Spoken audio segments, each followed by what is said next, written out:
Eden. Ozalaki na Eden. Les jardins de Dieu. Wana jardin ya Nzambe. Tu étais couvert de toute espèce de pierres précieuses. Ozalaki ya kofini makamaka na ba mabanga nyonso ya kitoko. On cite des pierres ici, des sardoines, des topages, des diamants, des l'osix, les jaspes, saphir, scarbouc, émeraude et l'or. Voilà, bazali kotanga ba mabanga nyonso boyoki bazotanga wana. 14. Tu étais un chérubin protecteur. Oyazalaki chérubin, oyazali kobatela. Tu étais un chérubin protecteur. Oyazalaki chérubin, oyazali kobatela. C'est-à-dire un ange gardien. Oui. Un ange qui assure la sécurité. Ange oya bandaki ko tige la biloko yango. Alors,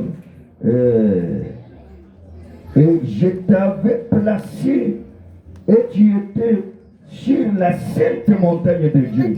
Na tchekio ozalaki na ngomba e santo ya Nzambe. Tu marchais au milieu des pierres intercellantes. Ozalaki kotambola na kati na mabanga oyo ya kitoko oyo ngala. Tu marchais au milieu des pierres qui brillent. Obandaki kotambola na kati ya mabanga oyo ezali kongala. Amen. Amen. Là, on parle à Lucifer. Wana bazali kolobela Lucifer. Tu étais en Éden. Ozalaki na Eden. Éden, c'est au ciel ou bien c'est sur la terre? Eden eza na lolo to eza na mabele. Répondez-moi. Boya lolangai. C'est sur la terre. Eza awa na mabele. Donc, les anges étaient dans Éden minéral. Ba angelo bazalaki na kati na Eden minéré.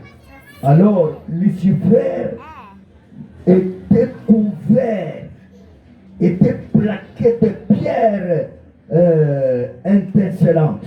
Lucifer ye azalaki ko batela ba mabanga oya kitoko ya bien. Bambi na nzoto. Alors, il marchait au milieu des pierres intercellantes. Ye azotambola kati na mabanga ngo ya kitoko. Jusqu'au jour où l'iniquité s'est trouvée en lui.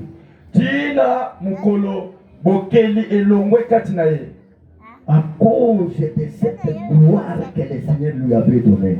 Kolandisama na nkembo oyo Nzambe apesa ye. À cause de ces pierres-là qui étaient attachées à lui. Kolandisama na ba mabanga wana oyo bambamaki na nzoto na ye. À cause des pierres au milieu duquel il marchait. Maintenant, Lucifer a eu une mauvaise pensée, a conçu le péché. Wana Lucifer akekozwa makanisi mususu asumukaki. Qu'est-ce qu'il a fait? Nini yango oyo asalaki? Suivez-moi. Bolanda ngai malamu. Dans Ésaïe, na kati na Ésaïe chapitre 11. Ésaïe chapitre 11.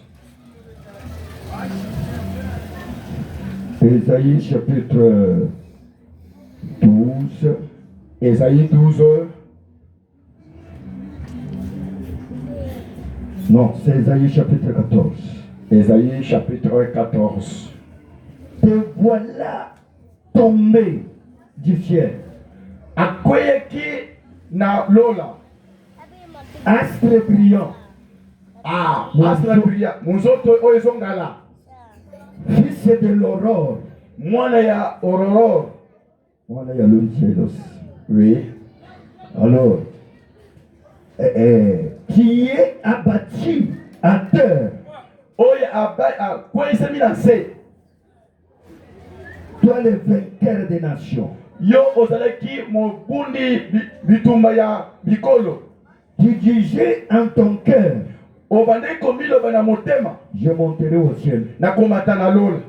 Je lèverai mon trône au-dessus du trône de Dieu. Na kozwa nkwende na nga na kochango likolo nkwende na Nzambe.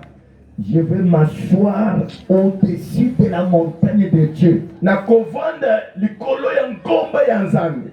je serai semblable à l'Éternel. nakozala ya kokokisama na oyo ya seko À cause de ce qu'il était, nakolandisama na oyo ya azalaka.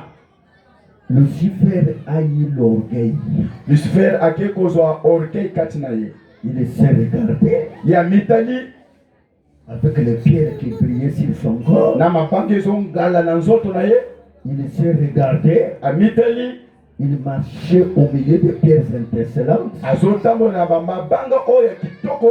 Et on les louait aussi avec les tambourins par les autres anges. Et puis bazali koyembele ye na ba angelo mususu na ba mbonda. Alors Lucifer a dit, Lucifer alobi non, te cet endroit où je suis ne me convient pas.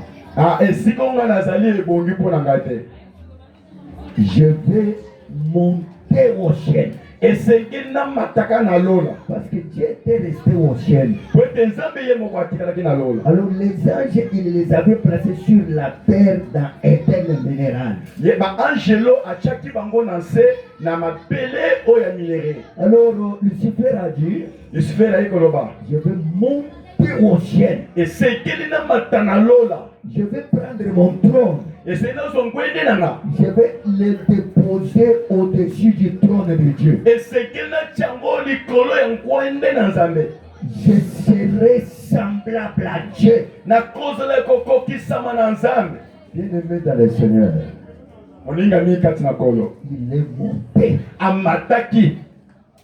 Et quand il est monté, ntango ya mataka Dieu a suscité Gabriel et Michael. Ils sont montés pour le précipiter sur la terre. nde nzambe atelemisi gabriel na mikaele po ete bamata likolo bakwese na nse na mabele. Alors, on a précipité Lucifer sur la terre. wana bawelisi bakwesi lucifer na nse na mabele. Bien-aimé dans le Seigneur, moningami kati na kolo peuple de Dieu. libota na nzambe.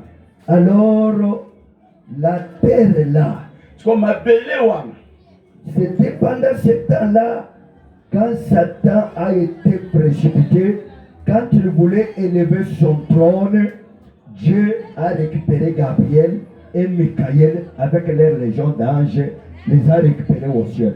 nde na ntango wana ntango lucifer ya bandaki kolinga amata na lola ntango bakwesi ye nde nzambe arekipere gabriel na mikael na baangelo mosusu amati na bango na lola. Alors Dieu a pris la décision de détruire la première terre. nde nzambe aye kozwa mokano ya kobebisa mabele ya yambo. La première terre, mabele ya yambo Dieu l'a détruite. nzambe abebisaka yango. La première terre mabele ya yambo a explosé et betaki canon. esali kake. Quand ça a explosé, ntango ebetaki kake ça s'est coupé en particules, en parties. yango ekokatamaka na bandambu ndambu. Elle est tombée dans l'eau. yango nde ekwei na mai.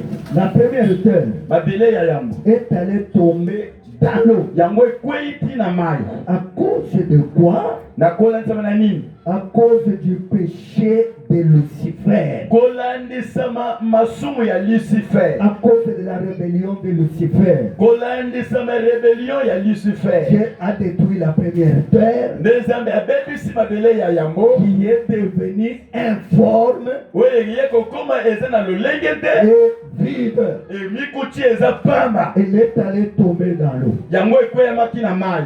Amen. amen. Maintenant, sikoyo quand Dieu a eu la pensée de commencer à recréer, so ntango nzambe azwi mokano ya kobanda kokela yango lisusu. quand il a eu la pensée de recréer, ntango azwi likanisi ya kokela yango lisusu. le premier jour, mokolo ya yango tout d'abord, ça c'est la création originale. wana eza bokeli ya mobuku. Ici, c'est la récréation. oyo eza sikoyo ebandeli ya bokeli. Il est recréé de nouveau. azobandela sikoyo kokela lisusu. Le premier jour, nde mokolo ya yango Dieu a dit nzambe alobi boye que la lumière soit. apole emonana. Que la lumière soit. pole emonana. Ça, c'était le premier jour. wana ezalaki mokolo ya yango. et la lumière fit. nde pole monana. Parce qu'il y avait les ténèbres sur la terre. Po ezalaki na molili na se na mabele. Alors il fallait que la terre soit éclairée. Nde sengelaki po mabele eza na engelesami. C'est ainsi que Dieu a dit que la lumière soit. Nde oyo Nzambe alobi pole emonana. Et la lumière fit. Nde pole mimonisaki. Cette lumière-là